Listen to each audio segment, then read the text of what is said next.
Hi there, Cosmic Family. My name is Eliel. Today, the moon has entered in Pisces until November 2nd and is adding more water to a sky that is full, that is charged with this element. We have the Sun and Mars transiting Scorpio, Jupiter in Cancer, which are being part of this grand trine of water, and the planets in Pisces. So, this monthly passage that the moon does in this sign in November, December, and January, it is going to reveal aspects and important processes because the moon is going to be in contact with Saturn retrograde and Neptune retrograde in Pisces until both of them can close their cycle there. At the end of January, Neptune enters definitely in Aries, and in February it is Saturn the one that is going to do so. So with the moon in Pisces, we could be much more in contact with our emotions, but also the emotions of other people. And this has its aspects of light and shadow. I mean, we can be excited or happy because things that others are transiting right now. But we could also be very permeable to the sadness of people. And with this empathetic quality of Pisces, trying to save the others from their emotions, which is different, from offering company or contributing with a change of perspective of certain situations. But many times we just simply have to transit what we need to transit.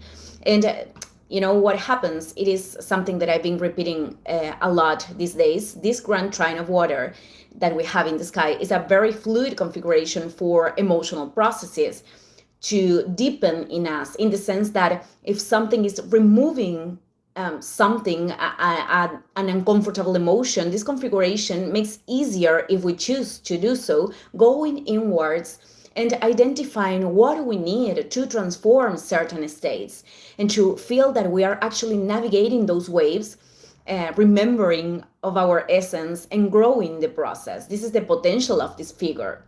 But also we have very active the squares between Jupiter and Cancer. This planet is participating of both of them with Venus in Libra and Chiron retrograde in Aries. And these aspects are proposing changes through imbalances or situations that could generate inner conflict and or external conflict. And Jupiter being in attention could be emotions that are exacerbated, but also because there are beliefs and structures of thought that are increasing them. And when there is too much emotional chaos, this is not allowing our emotions to be and let them go. This is like the flood, it is a key to descend to the practicality of earth, or taking the action of the fire to channel this energy to other side, because that manifestation indicates excess of energy in that area. And as we are on our way to the full moon in Taurus, quickly this could generate symptoms in the physical body. So right now we just have Mercury, which is the planet associated to mental processes in Sagittarius, which is fire, and Venus is in Libra. And that even though it is participating of the tensions, it is an air sign that could also, could be good in some cases to take distance of these emotional processes.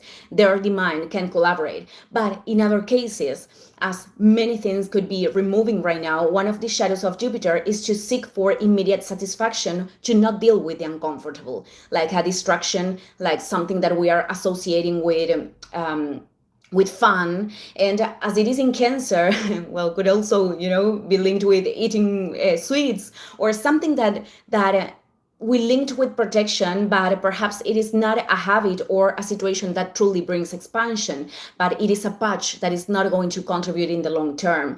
So we need to observe this, because this could be emphasized with the moon in Pisces that later is going to make a contact with Saturn and Neptune. And Saturn is there to show us situations in which we require to establish boundaries.